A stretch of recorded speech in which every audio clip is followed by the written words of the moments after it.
How the hell I get my condition is anxiety and vasovagal syncope. I had no idea what that meant when the doctors told me, so I had to explain it more. At the time, I really wasn't educated enough to know what they were talking about until a few years later. So at the time, it was just kind of like nothing really, didn't really mean much. I was diagnosed in 2013. Countless amount of times. I've kind of just lost track.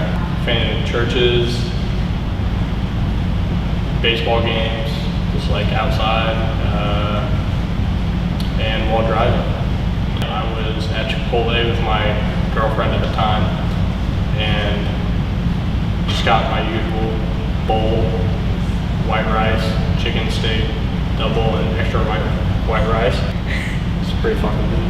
A couple things, but I usually eat, and that day I really wasn't feeling too good after eating it, and like I had some left, so I was just like, I don't want to be wasteful, so I'm going to finish the rest of it. You could kind of tell something was off, but I told her just not to worry about it because I didn't want to freak her out or anything. I just told her I was tired and wasn't feeling good, so I was going to take her home.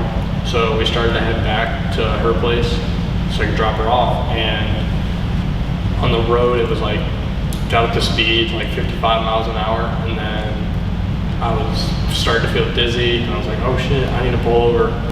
I did, and when I was pulling over, I was hitting the brakes, and as the car like came to a stop, I passed out. And she put the car in park, and like 30 seconds later, I woke up, and I took my shirt off, my shoes off, and just poured as much water, any water I could find on me, because it was so hot.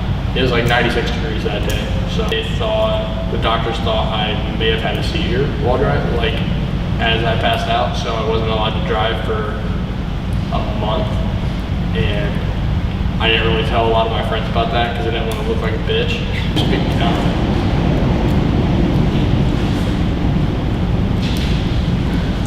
I'd say in like a standard relationship, the guy is supposed to drive the girl to the dates and, you know, to hang out and like pick her up, go places.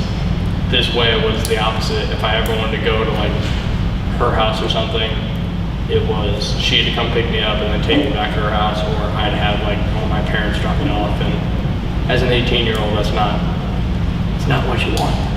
Not looking too good. But I didn't have a seizure, by the way. No seizures. How do you deal with your anxiety? I listen to music. I get up and like walk around because there's a lot of like adrenaline.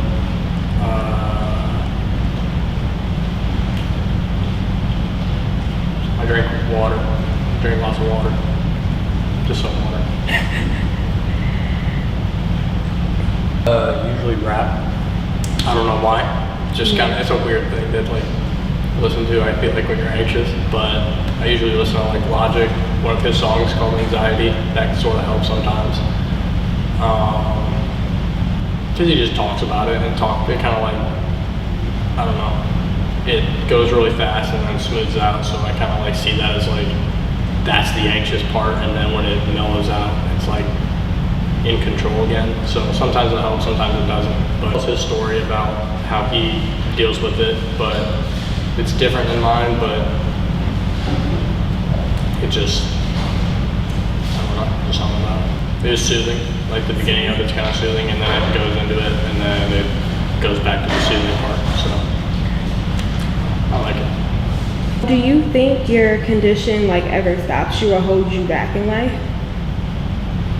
It stops me sometimes, but I usually get past it, like it'll temporarily stop, and then I get past it pretty easily. Yeah. Usually take one of my medications or cannabis droplets. The CBD, perfectly legal. I'll make that clear. Perfectly legal. You can buy them. You have to be 21, and anywhere else it's 18 or above.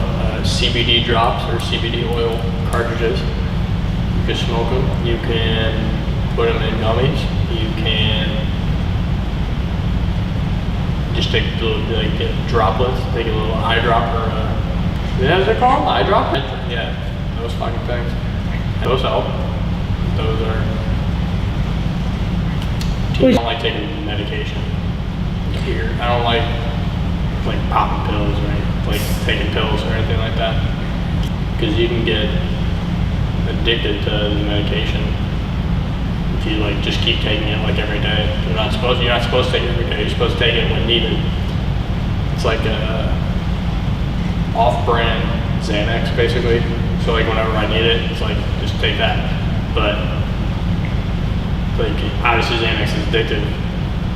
Cannabis isn't. I feel like there's way too many side effects of medication that doctors really haven't figured it out yet completely.